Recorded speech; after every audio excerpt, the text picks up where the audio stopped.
Mahal, handa kong maghintay sa ilalim ng buwan at ng mga tala.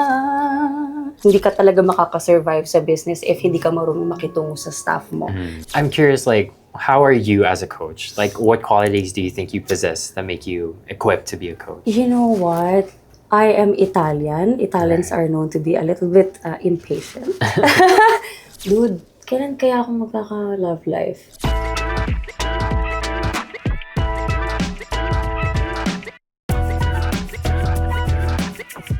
Welcome to Build Different, a leadership podcast where we learn how to build ourselves better through the stories we share every week. I'm your host, Rhett, and today's episode is gonna be very exciting because we have on the show a celebrity vocal coach, a renowned soprano, a CEO, and the owner of RMA Studio Academy, the first all-in-one creative hub in Asia.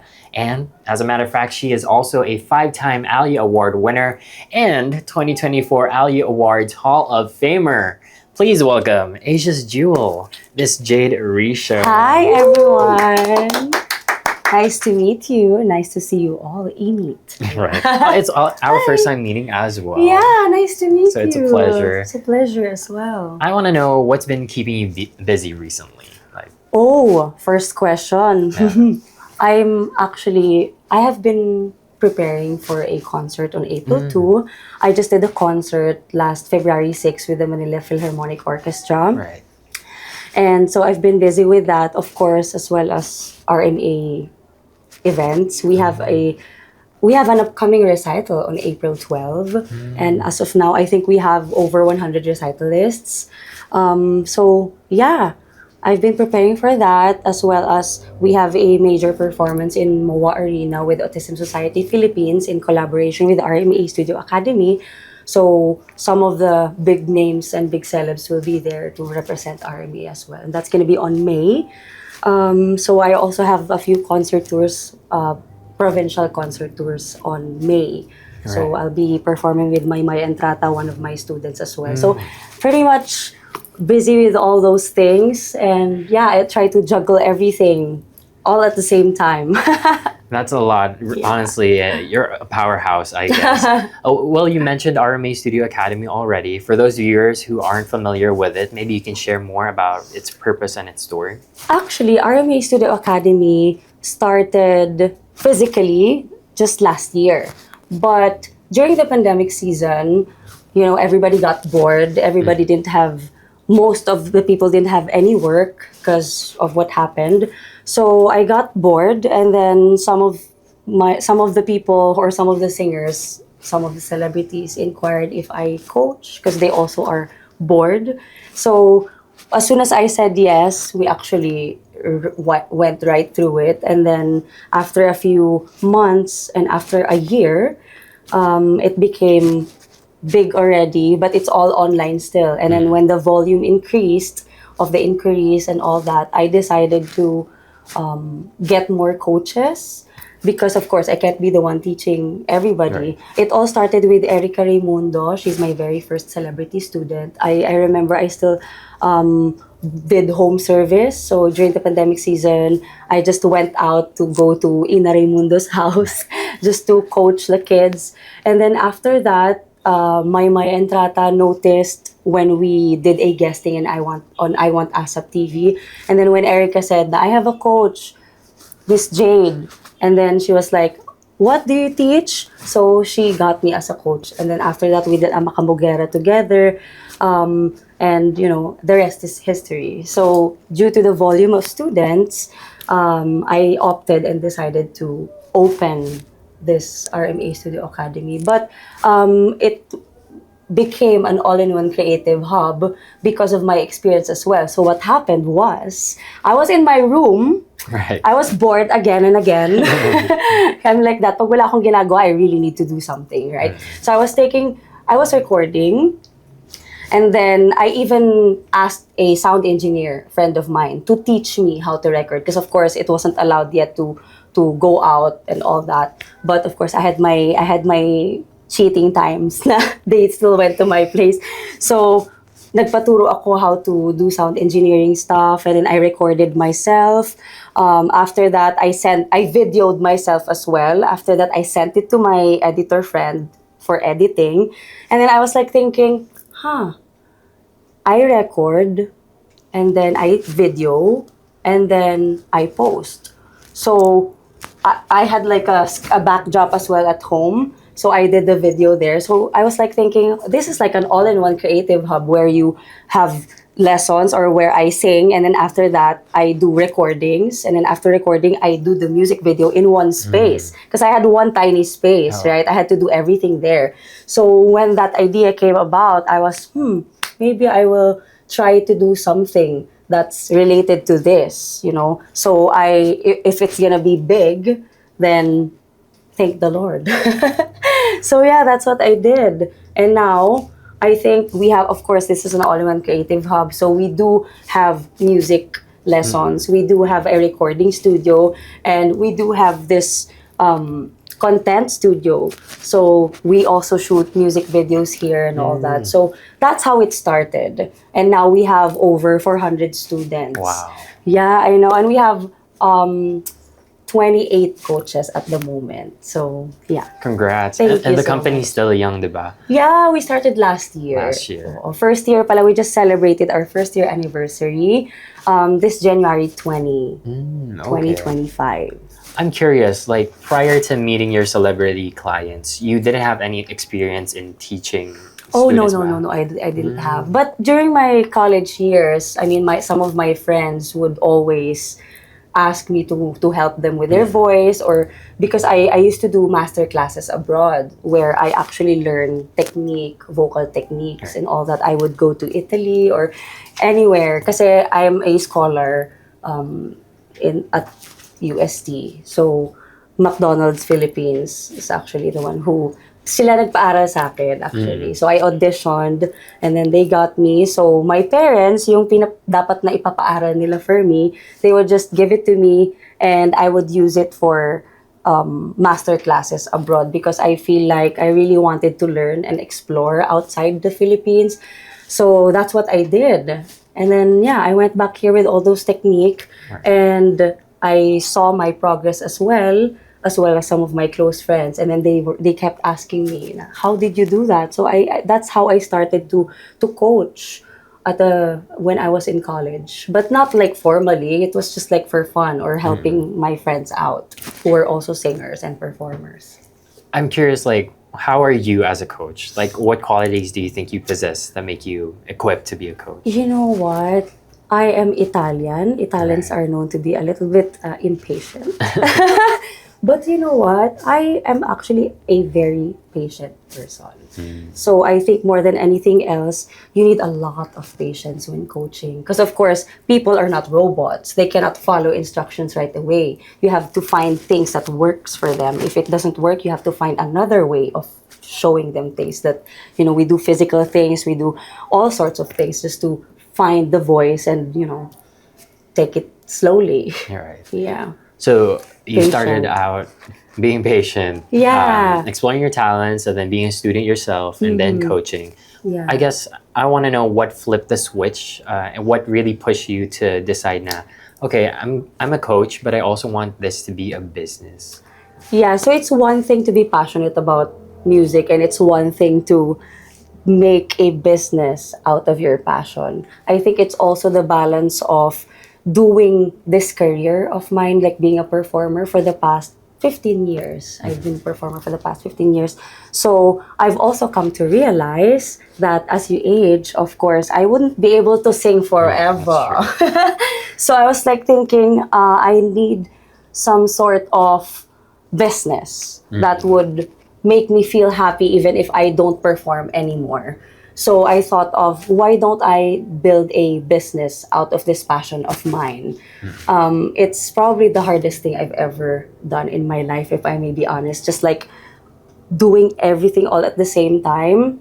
Because of course I do my personal career, and then I have the business side, and of course I still try to do fun things for my personal life and have my social life. So it's quite the balance of everything. But yeah, I switched to just having this business because I know that one day I would like to see all my students like really shine when I am old, and I'm just like proud of them. Imagine, now I have a lot of superstar students. Imagine if like 30 years from now, when I do not perform anymore, I'm just gonna be watching them on stage, and at the same time they will make RMA smell good, if that makes sense. So we will have more enrollees and all that. So it's a win-win situation. It's effort towards them, and that result will be having an effect on us. So something like that. Right. I guess there's some sort of fulfillment na rin seeing your Yes, students excel in their definitely. Kahit fields. ngayon pa nga lang when I see them, it's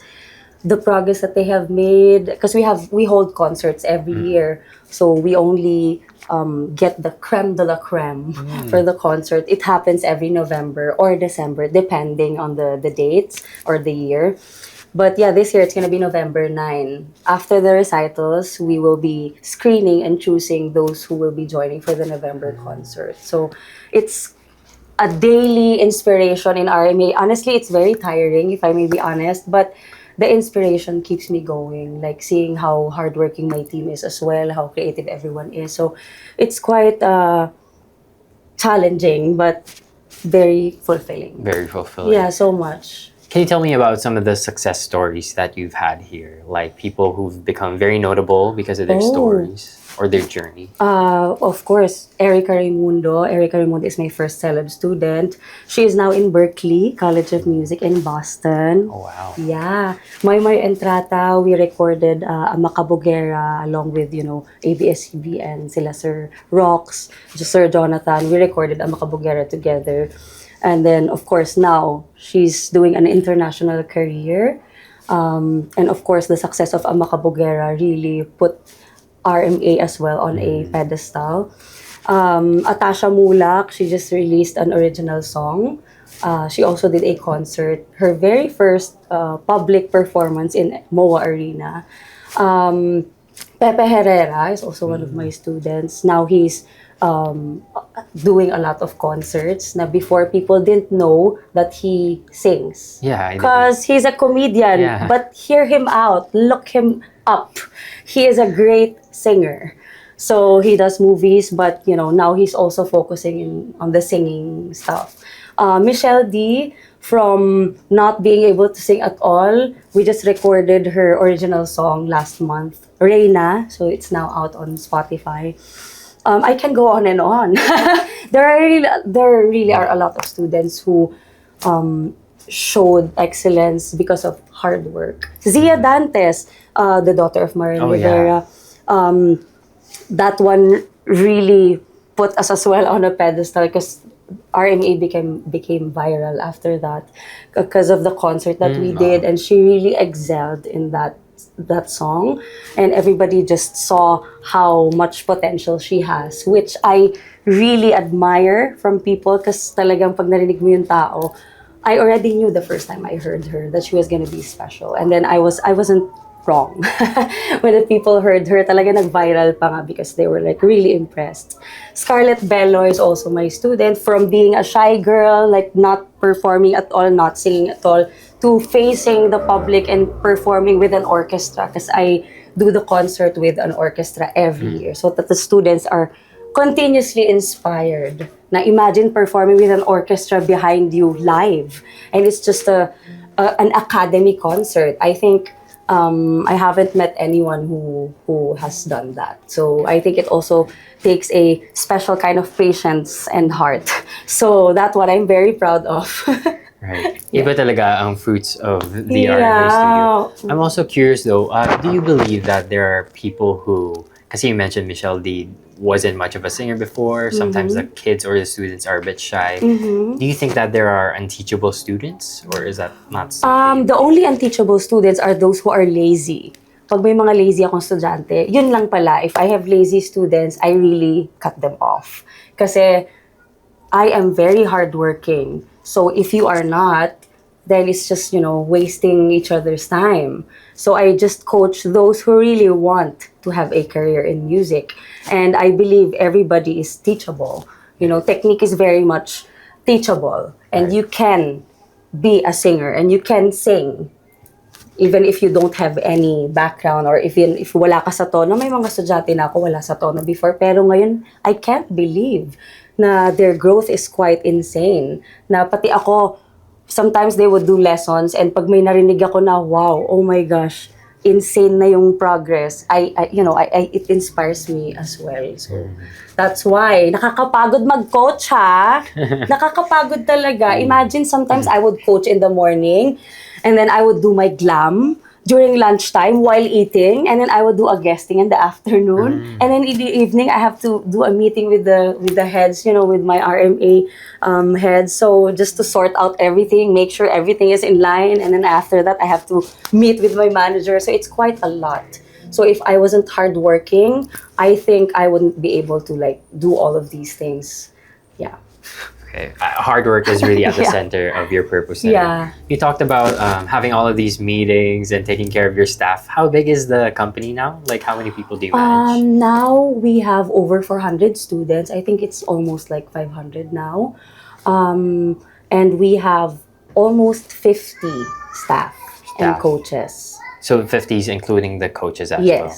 well. Do you personally handpick these coaches, or Oh, what's yes. the process? Yes, because it's very vital in RMA that we have the best coaches. Right. So I make sure that I'm the one who chooses them, and I'm the one who, I have a head coach as well who screens them before they even, really get in the company. But I'm the one who suggests who gets to be interviewed or who gets to be screened. So yeah, we are very much particular with those whom we get, because we just don't get coaches. We also get coaches who are performers, because I think it's very important. Like for me, I coach, and then at the same time I prepare for concerts, and when I do concertize, my students become more inspired, and I think that's one thing that we cannot not have as a coach. So yeah, we should always be performing as well, because if not, then probably the inspiration of the students will just be here, instead of, I want to be like you one day. I want to have your voice one day. Because it's very much possible. If you only heard my voice before, you wouldn't believe that my voice is like this now. Even my parents can't believe it. And they know how hardworking I am, because they have witnessed how my voice is when I started. I couldn't even finish a song. I couldn't even do a high note. Like really zero. As you can hear, I have a very raspy voice in my speaking voice. But because of technique, I sing not like this, and I sing with technique because of my speaking voice. I was born with the speaking voice, and I thought there was something wrong with how I talk. Right. So I went to the hospital and all that, but it's really just my muscle. But when I sing, it's a different muscle that I use, which I am grateful for. Because if not that, I wouldn't be able to sing opera or classical like this. Probably I'm the only husky opera singer that I know. So yeah, but thank God for technique. So you talked about having your coaches be performers as well. Personally, how do you still balance being a performer and also handling your business? Ayun na nga. So as I was telling you earlier, that's probably the hardest thing that I have to do, or I do on a daily basis, because I do not only think about RMA, I also have to think about my career, because I can't just stop here and just focus on RMA, because again, at the same time, I have to be seen as well as a performer who is doing well, who is performing well, who is carrying, basta all around well. Because if they see that, then they will be inspired na, oh, let's enroll in RMA. That's true. So I can't stop, because that's how it's gonna be. And I already know that that's how it's gonna be. So yeah, it's quite hard to balance, if I may say so myself. It's the most challenging thing I've ever done, just because I have to be both selfish and just generous at the same time, if that makes sense. Sometimes I have to be selfish. Like if I have a concert to prepare for, I wouldn't coach for like a few days lang, kasi my students are already, some of them or most of them are already superstars and all that. So when they have, for example, first time mag-perform sa MOA Arena or first time magre-record ng song, first time magpo-perform ng live, I am there in all their firsts. Maniwala man kayo sa hindi ko rin alam kung paano ko ginagawa yan, but sa lahat ng firsts ng student ko, I am there. As in. So, after that, kahit nasa concert nga ako ako na yung kakanta, mga ilang minutes na lang, and then they would call me, Coach, kinakabahan ako. Performance in MOA Arena. Very first performance, kinakabahan ako, Coach, anong gagawin ko? Like, kaya mo, like, words of wisdom. Before, after 5 minutes, ikaw na, kakanta ka na. Sabi ko, hindi ko talaga alam gagawin ko minsan. Pero kinakaya naman, awa ng Diyos. Sometimes you feel like you're being pulled apart by different Oh yes, my things in staff, life. they would always tell me na sana may 5 katulad, may 5 Jade. Yeah, because, the thing is, my standards and my qualities always, I aim for like a very high one as well. So that's why I think RMA is also here where it is now. It's also because of not just hard work, but we work hard with quality. Right. Yun. Speaking of quality and making sure that you're up to the standard, how do you make sure that, kasi madaming offers yung studio, right? You have recording, you have coaching. How do you make sure all of those aspects of the business maintain the quality that you I set? have a very good social media and marketing team. So they are the ones who make sure that the recording studio is featured, that the cubicles for music lessons are featured, that our content studio is featured, that our concerts, our events, our recitals are all featured. So they make sure we have a content calendar, we have a marketing calendar that we follow so that we make sure that everything is put to use. Because of course, we are an all-in-one creative hub. And I think it's quite challenging because this is the first time that everyone is experiencing an all-in-one creative hub. So, of course, with the staff, I also have to enlighten them that it's the first time that we're doing an all-in-one creative hub. That's why it's also a lot of work. Because imagine having a recording studio, just a recording studio, it's already a lot of work. But having 3 to focus on, and not even that, we also have like artists that we support. So we also promote them on social media because we have to make them feel that we are here for you and RMA will always be behind you. Because they are our kids. They are what we have worked hard for. It's teamwork. So we help them to be there, and when they're there, they help us to be there. If that makes sense. Yeah, over there. Yeah, over there. You push them to be where they are. Basta there. Yeah, we push each other. Yeah. You talk about your staff so highly, and I think that's something to respect. Would you say you're much more meticulous in choosing your staff over the coaches? And how do you choose the people who will be part of your team? I think the importance of both is very much essential. It cannot be just I have to focus on the coaches because the mind and the creativity of our staff, since this is an all-in-one creative hub, I think it's very much necessary that all the staff are also patient, are very creative, and I believe na kailangan maganda yung values nila. And my team knows this. I would always tell the heads, kahit gaano kagaling, basta pangit ang ugali or mayabang or something towards that effect, I would rather find another person who is teachable, who is open to learning, but at the same time, who will contribute more to RMA than RMA contributing, if that makes sense. So I think the choosing of staff is very vital in this company. Without them, there will be no RMA, I'm just the person behind it who conceptualized everything, but without my team, my very passionate, hardworking team, RMA wouldn't be where we are right now. All the aesthetics, everything that we put out there is because of the brainstorming that they do or everything that they apply, and they really try to make RMA there. They put RMA there because they also apply because of the quality of RMA. Did you know? They would check out the page and they will apply. They would like to apply because of our quality. Right. And because of the aesthetic and because of what they see. Now, you guys are so good. I want to be a part of the team. So that's because of the team. Because they're really good. So everybody wants to be a part of that. Besides the team being good, you also mentioned that you're sort of like behind everyone, right? How do you make sure that you sustain this culture of collaboration within the company? I always tell them I am not your CEO. They know this. I would always tell them I am a colleague. I am a friend.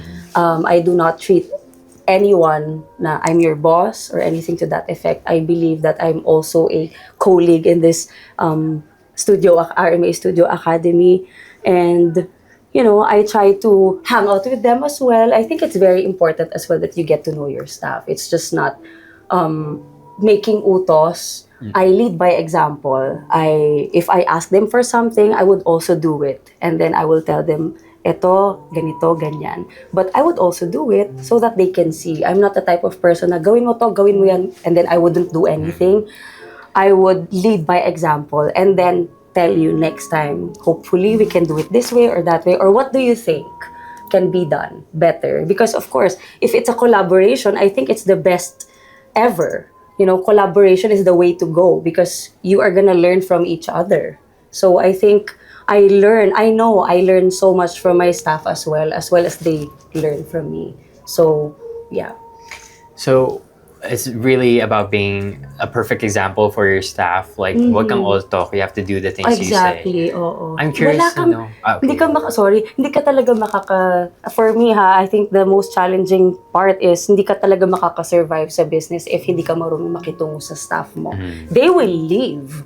They won't care. Yeah. Alam mo yon? So, you really have to treat them not like staff. Right. You have to treat them with the same way you are treating a CEO or a business partner because it's like that, and if it's like that, then they would stay and they would love the company more, and I feel that as well. They are all so passionate about RMA, so I am very happy about that. Right. So parang may mutual respect between you and the staff. But I want to know if there was ever a time where you feel like you failed as a leader. Many times. Because, of course, it's a turf that I haven't touched before. Marunong naman ako makisama. It goes with my career. Kasi syempre, as a performing artist, makakasalamuha ka ng people on a daily basis. That's, different from you, or basically different personalities, no? So when I started RMA last year, I remember, and I did a leadership program because I wanted to be a better leader. I wanted to know how to lead 50 people.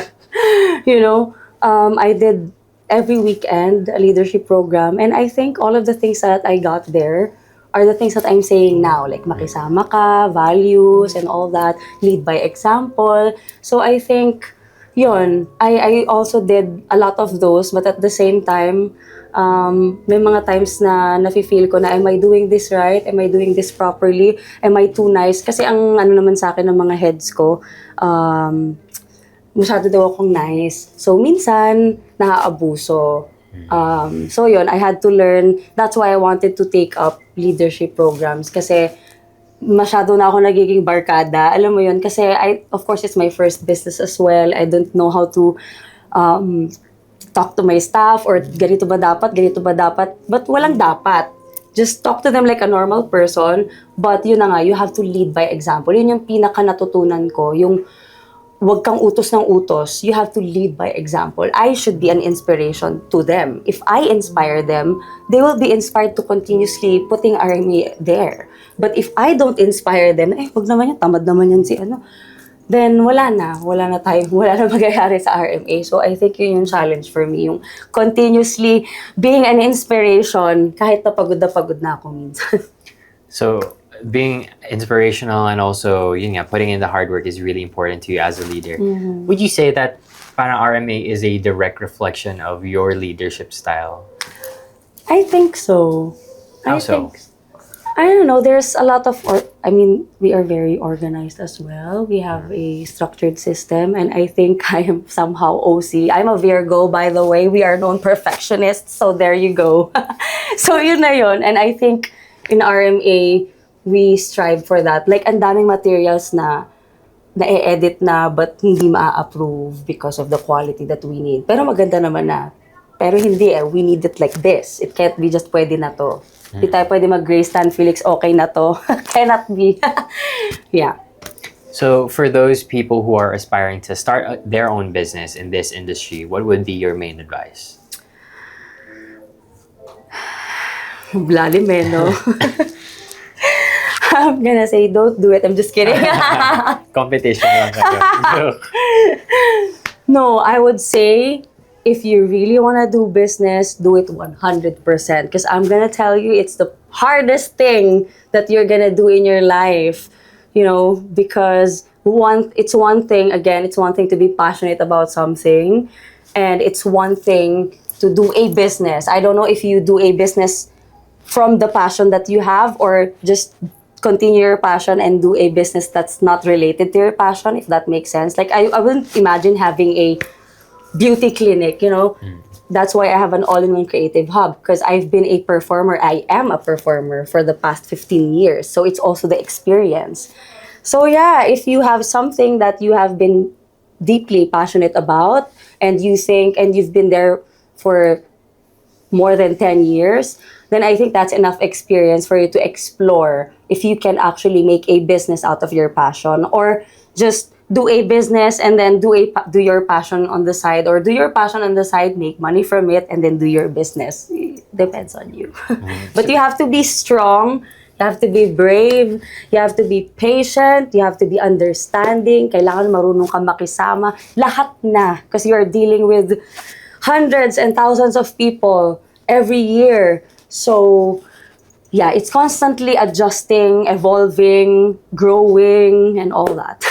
True. Speaking of growing, Yes. where do you envision RMA Academy Studio to be?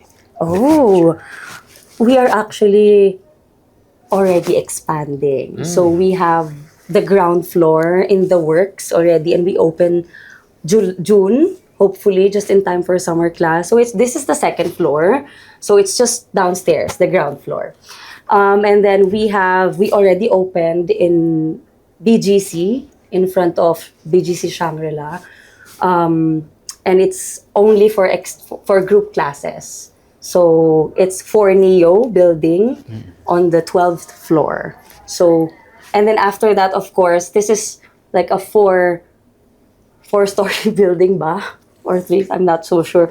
But if my landlord permits, I would probably get the entire building in the near future. So if you're watching, thank you po. Very exciting future plans natin. I guess for a closing question, when will you be able to say na, okay, RMA and personally you as Miss Jade has already fulfilled your purpose? Oh, I think I am very far from fulfilling my purpose. I think I have a huge purpose in life, and that is to inspire and transform people's lives through music. Because the past few years, I think we have been transforming people's lives through music making. So I think if I continue to do that, and as well as for my own career, because I also just released an original song. Congrats. Yes, thank you very much. So yun, di ba, may time pa tayo doon. But yeah, ano ulit yung question na lost ako. When will you be able to say that you have fulfilled your purpose? Probably when the time comes that I have gotten this entire building. And probably when all of my students have careers, and probably if a lot of companies copy this kind of all-in-one creative hub, because it means that we're doing something right. Yeah, I think I'm already fulfilled, but for me to feel fully fulfilled, I think is when I have a family one day. Because single po tayo. So while my career and my business is doing okay, my personal life I've been single for the past few years already. Very, very bad breakup, so that's why. But because of that, I was able to focus on myself, and now I have my baby. I have my RMA, you know. So yeah, I think I will be fulfilled when I have a family as well. Okay, that's nice. It's not just about business, di ba? No! Parang personal fulfillment. Nananawagan po ako. Baka may mga No, my comments na original dyan. song actually talks of when will the time be that I get to have someone special in my life. So you can stream that on all the digital streaming platforms. Okay. Well, that is my last question for you, actually. And you've been sharing a lot of different stories here and a lot of different insights. Thank you so much. I'm sure You're welcome. you've already touched so many people's hearts and Thank transformed their you. lives. And RMA has a long way to go to touching more Oh, people's yes. lives. So thank you so much for our discussion today. Thank you. So before we move on to our next topic, we do something very special here in our podcast, which is a game. So it's Ooh. called Different, Different, Same, Same, because maybe you have different opinions or maybe you have same opinions with our viewers. But I wanted to test your knowledge on music or specifically the Philippine music industry. Ooh. Are you familiar with yung mga Philippine monikers Oh for our yes, singers? I think. Oh yes, Sige I nga. hope so. We'll test it. I have a Kinabahan few naman ako, questions baka here. matest ang aking vocal Madali lang coach yan. abilities. Madali lang yan. So I'll say the moniker and then you tell me the artist. All right. So for example, I'll say, who's the soul diva? Jaya. Jaya. Who is Asia's Nightingale? Lani Misalucha. Mr. Pure Energy naman. Gary V. Asia's Phoenix. Morissette. Pop star royalty. Sarah Geronimo. Ito, baka ma-challenge ka. Asia's Jewel. Ay, parang di ko yata kilala Familiar yan. ba? Ako po yan. So now, Yay! I you got did a it good all. job. Pero I wanted to put a twist. Gagawa ko ng sarili kong moniker and you tell me who that person is to you. Okay. So, I'll tell you, who do you think is the game changer? So this could be someone in your personal life or someone you look up to. The game changer? Probably my manager. Your manager. How so? Because ever since I was in college, I've been eyeing her to be my manager. But I was told that she only manages like big time celebrities and talagang, you know, those who are already there or basta, in short, hindi ko siya ma-achieve back then.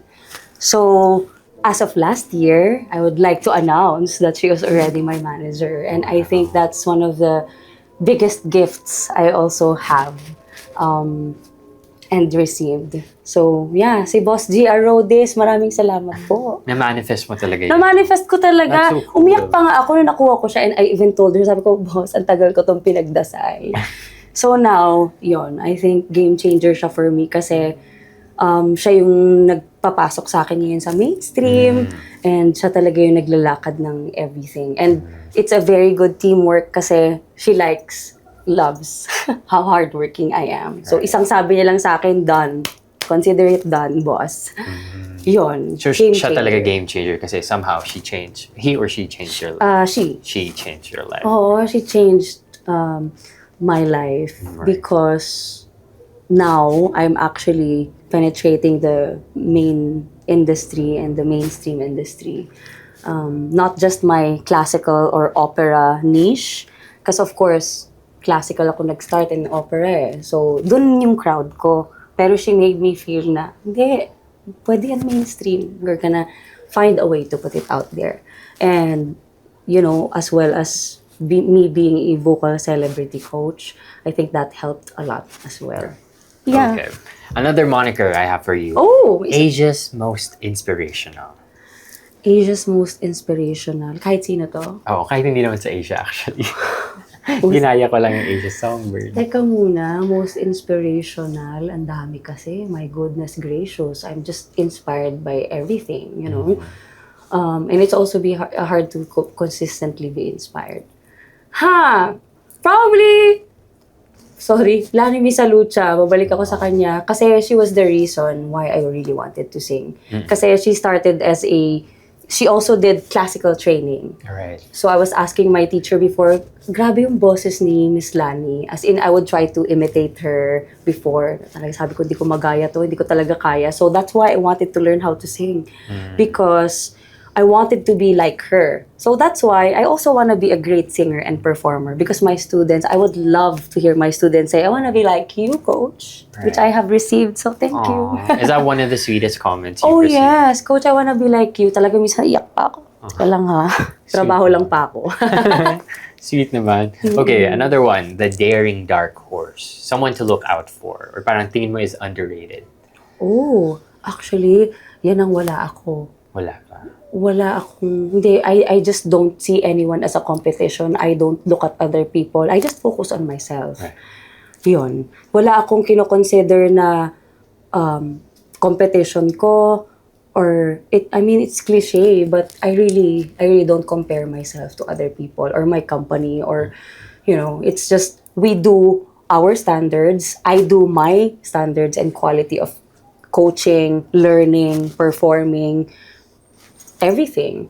But for me to think of another person na underrated that I should watch out for, I don't think I have anyone. I would love to collab with people. Right.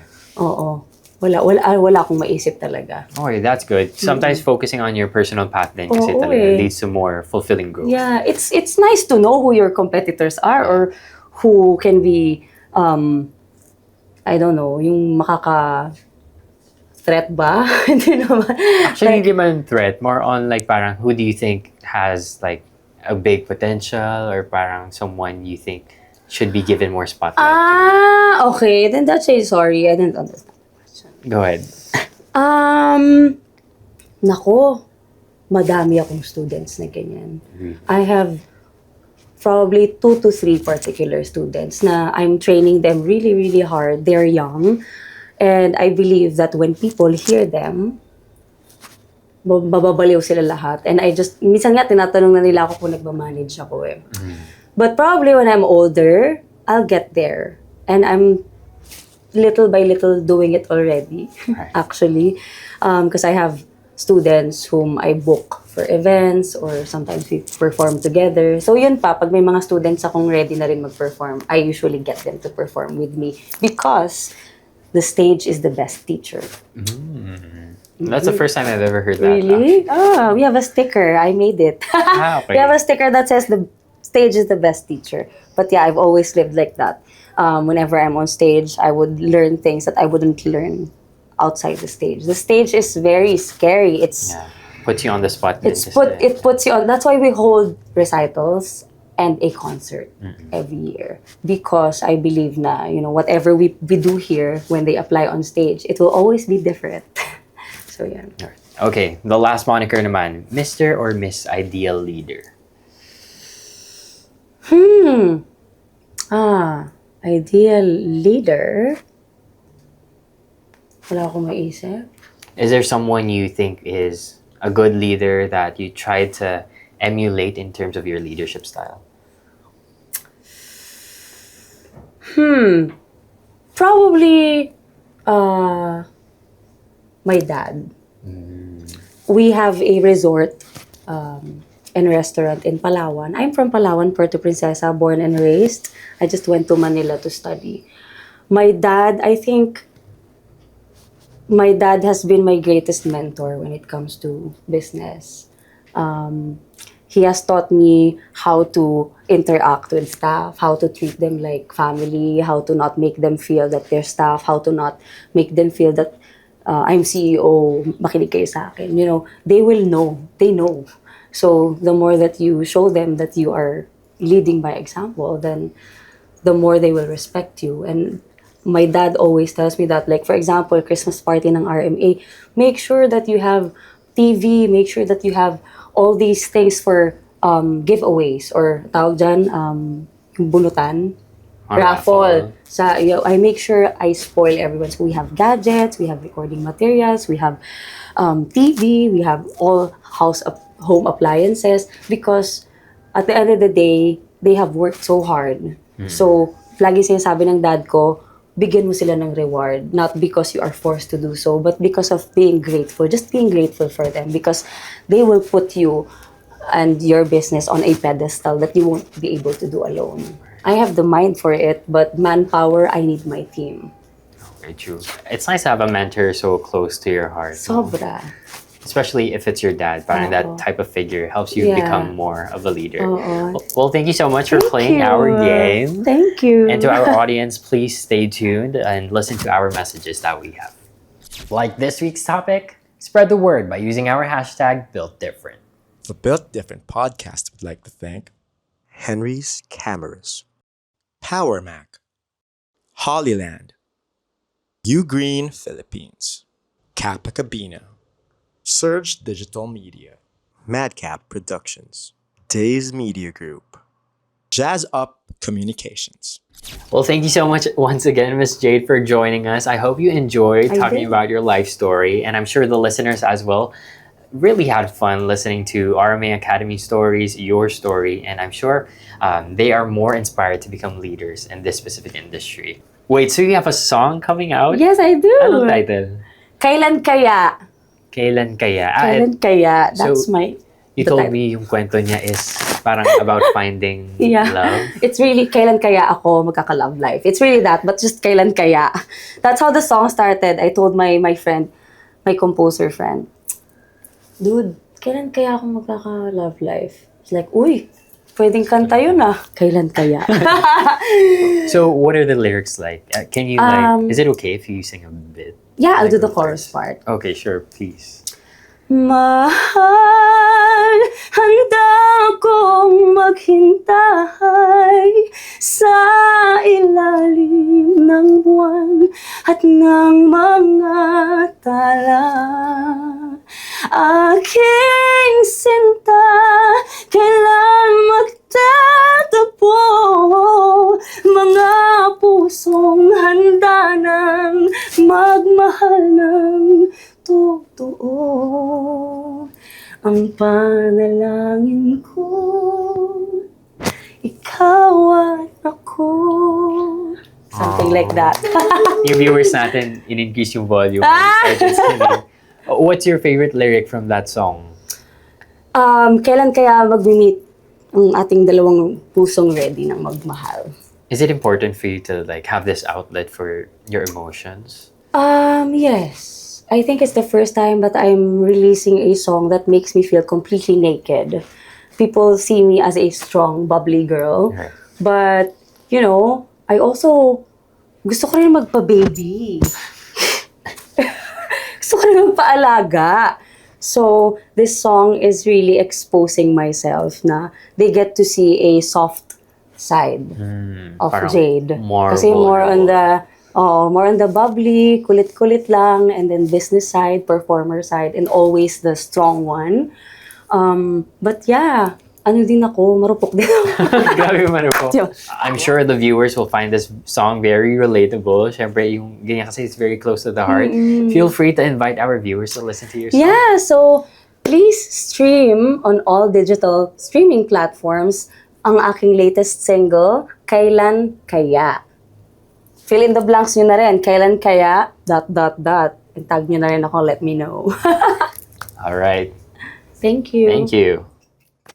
The Built Different podcast would like to thank Henry's Cameras, Power Mac, Hollyland, U Green Philippines, Kappa Cabina, Surge Digital Media, Madcap Productions, Days Media Group, Jazz Up Communications.